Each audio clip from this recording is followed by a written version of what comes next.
အားလုံးပဲမင်္ဂလာပါဗျာကျွန်တော် TikTok အကောင့်ဟောလွယ်ကူလို့ဘယ်လိုပြန်ဝဲနီးလို့ရောကျွန်တော် share လုပ်ပေးသွားမှာဖြစ်ပါတယ်ကျွန်တော်ဒီလိုအခုလိုမျိုးရောရှင်းရဗီဒီယိုတွေမှာလည်းကျွန်တော်တင်ပေးထားရှိပါသေးတယ်ခင်ဗျာအဲ့တော့အဲ့ဒီပုံစံမျိုးလည်းမရဘူးဆိုလို့ရှိရင်အခုကျွန်တော်လုပ်ပြပေးတဲ့နီးလေးလည်းပဲပြန်ပြီးတော့လုပ်ကြည့်ပေးပါဒီနီးလေးကကျွန်တော်အရန်ကိုရိုးရှင်းလွယ်ကူပါတယ်ပေါ့နော် TikTok ကဟောပြန်ပြီးတဲ့မှာအရန်ကိုရိုးရှင်းလွယ်ကူတဲ့နီးလေးပဲဖြစ်ပါတယ်အစားဆုံးလေးကြည့်ပြီးမှနားလေးမှာဖြစ်တဲ့အတွက်အစားဆုံးလေးကြည့်ပြီးလို့ပြောချင်ပါတယ်ခင်ဗျာဒီဗီဒီယိုလေးမစခင်မှာကျွန်တော်ဒီ YouTube channel လေးကိုလည်း subscribe လုပ်ခဲ့ပြီးဖို့တောင်းဆိုပါတယ်ကျွန်တော် TikTok ရဲ့ program မှာအကောင့်မရှိသေးတဲ့အတွက်ကျွန်တော်အခုလိုမျိုး login ပုံစံလေးပြနေမှာဖြစ်ပါတယ်ကျွန်တော် login ဆိုတာလေးကိုတစ်ချက်နှိပ်လိုက်ပါlogin ကိုနှိပ်ပြီးဆိုလို့ရှိရင်ကျွန်တော်ဒီနေရာမှာ Facebook နဲ့ချိန်ထားရဆိုလို့ရှိရင်ကျွန်တော် Facebook ဆိုတာလေးကိုတစ်ချက်နှိပ်လိုက်ပါမယ်နော်နှိပ်ပြီးတန်းဝင်ရုံပါပဲကျွန်တော်တကယ်လို့ Gmail နဲ့ချိန်ထားရဆိုလို့ရှိရင်လည်းကျွန်တော်အောက်ကခုနကကွယ်ဆိုတာလေးကိုကျွန်တော်တစ်ချက်နှိပ်လိုက်ပါကျွန်တော်တွေကဒီမှာ URL email လေးပြောင်းမှာဖြစ်တဲ့အတွက်အပေါ်ဆုံးဟာလေးကိုရွေးပြရမှာပဲဖြစ်ပါတယ်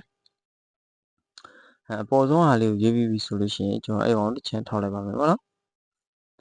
ထောက်ပြီးဆိုလို့ရှိရင်ကျွန်တော်ဒီနေရာမှာမြန်မာဖြစ်နေလားမဖြစ်လားဆိုတော့အရင်ဆုံးစစ်ဆေးရမှာဖြစ်ပါတယ်တကယ်လို့မြန်မာဖြစ်မနေဘူးဆိုလို့ရှိရင်ကျွန်တော်အဲ့ကောင်တစ်ချက်နှိပ်ပြီးတော့မြန်မာကိုပြောင်းပေးရမှာဖြစ်ပါတယ်ပေါ့နော်ပြီးလို့ရှိရင်ကျွန်တော်ဒီမှာသူ့ရဲ့ဖုန်းနံပါတ်ကိုအကောင့်ဖွင့်ခဲ့တဲ့ဖုန်းနံပါတ်ကိုနှိပ်ပြီးကျွန်တော်ကုန်တိုင်းဆိုတာနှိပ်လိုက်ပါမယ်ကုန်တိုင်းဆိုတာနှိပ်လိုက်ရှိလို့ရှိရင်သူကကုတ်ပြန်ပို့ပြီးပေါ့နော်အဲ့ကုတ်ကိုကျွန်တော်ထည့်ပြီးဆိုလို့ရှိရင်ဒါပြန်ရပါပြီကျွန်တော်တို့ရဲ့ email ရှိရဆိုလို့ရှိရင် email ဆိုတာကိုတစ်ချက်နှိပ်ပါပြီးလို့ရှိရင်ကျွန်တော်အကောင့်ဖွင့်ခဲ့တဲ့ဒီမှာ Gmail ပေါ့နော် Gmail ကိုကျွန်တော်ဒီနေရာမှာနှိပ်ပေးလိုက်ပါနှိပ်ပြီးပြီဆိုလို့ရှိရင်ကျွန်တော်ဒီအောက်ကကွန်တိန်းဆိုတာလေးကိုနှိပ်လိုက်ပါမယ်နှိပ်လိုက်ပြီဆိုလို့ရှိရင်ကျွန်တော်ခုနကတော့တောင်းခဲ့တဲ့ Gmail နေရာမှာကျွန်တော်ဒီမှာကုတ်လာထည့်ချပေးပါတော့နော်ကျွန်တော် Gmail တဲ့ကုတ်သွားကြည့်ပြီးတော့ဒီနေရာမှာကုတ်လေးထည့်ပေးလိုက်ရင်ရပါတယ်ခင်ဗျာတကယ်လို့ကျွန်တော် password သိရဆိုလို့ရှိရင်ကျွန်တော်ဒီမှာ use another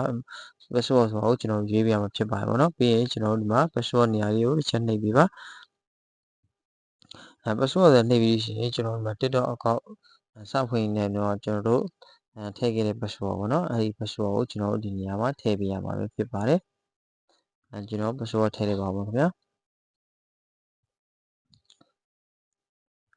password ထည့်ပြီးကျွန်တော်အောက် content ကိုနှိပ်လိုက်ပြီဆိုလို့ရှိရင်ကျွန်တော်တို့ရဲ့အကောင့်ကဒီမှာ AC ပဲ AC ပြန်ရပါပဲပေါ့နော်ဒါကတော့အလွယ်ကူဆုံးအကောင့်ကြီးဟောင်းပြုံလေးတွေဖြစ်ပါတယ်သိချင်တာရှိလို့ရှိရင်လည်းကျွန်တော်ဒီဗီဒီယိုအောက်ကမှန်ခဲ့လို့ရပါတယ်ခင်ဗျာ